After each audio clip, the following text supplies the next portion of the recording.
L'épargne. Voilà l'ennemi du plan de relance et des efforts consentis par l'exécutif depuis le début de la crise de la Covid-19 pour préserver le revenu des ménages. À chacune de ces sorties, Bruno Le Maire le rappelle. Les 100 milliards d'euros dormant sur les comptes des Français sont une entrave à la reprise. Tout part d'une équation simple. L'épargne est un résidu. C'est la partie du revenu disponible brut, c'est-à-dire après impôt, qui n'est pas consommée. Cet argent non dépensé serait inutile, stérile, un trésor de guerre qu'il serait bon de réinjecter, de gré ou de force, dans les circuits de l'économie française pour sauver les entreprises.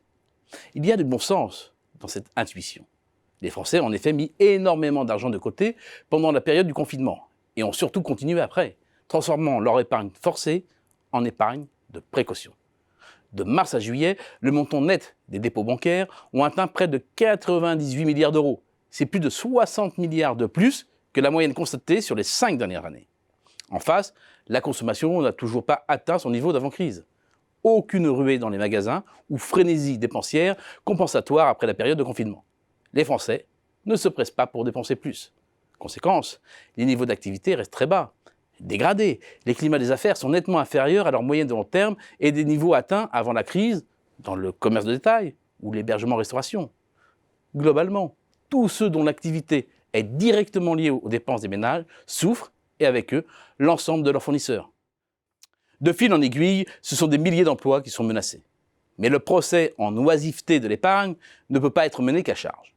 Si l'épargne est peut-être l'ennemi de la consommation, elle est supposée être l'ami de l'investissement. Ce n'est pas simplement de l'argent qui dort. Son gonflement doit pourtant, pour beaucoup, aux sommes versées sur les dépôts à vue.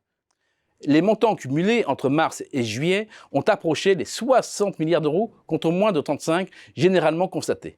Mais les livrets d'épargne en ont aussi profité. Avec 37 milliards d'euros, les montants collectés sont 3,5 fois plus élevés qu'à l'habitude. Le livret A en a pleinement bénéficié, tout comme le livret de développement durable et solidaire ex-Codévi, dont les collectes ont quasiment été multipliées par 2 sur les 7 premiers mois de l'année par rapport aux 7 mêmes mois de 2019. Et tous ces supports sont fléchés, on le sait, sur le logement social, sur le financement des PME. Autant de cibles du plan de relance, qui seront en partie financées par l'épargne réglementée des Français. Le ministère a ainsi donné son aval à la Caisse des dépôts pour faire évoluer les conditions des prêts accordés à partir des livrets d'épargne réglementés. Ces prêts, à destination notamment des collectivités locales, pourront financer des projets prioritaires dans le cadre de la TEE, c'est-à-dire la transition écologique et énergétique, de la santé ou encore du tourisme. Cela étant dit, l'épargne n'en reste pas moins dans le contexte actuel une fausse amie de l'investissement. Car si l'investissement public a besoin d'être activé, c'est précisément parce que l'investissement privé est en berne, avec en arrière-plan un déficit de consommation dû à la préférence des ménages pour l'épargne. Et de surcroît, pour être financé sans tension, l'investissement public n'a nul besoin de l'épargne nationale et des circuits dédiés datant d'un autre temps.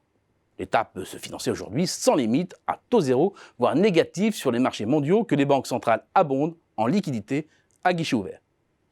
Bref, vrai ennemi de la consommation mais faux ami de l'investissement, l'épargne n'est pas de ces variables qui se gouvernent par injonction. Il faut avoir en tête qu'elle ne relève pas d'un choix discrétionnaire des ménages.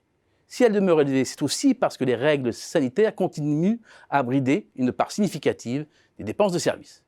Et face à une épargne forcée par les circonstances, ne peut répondre qu'une épargne forcée par l'État.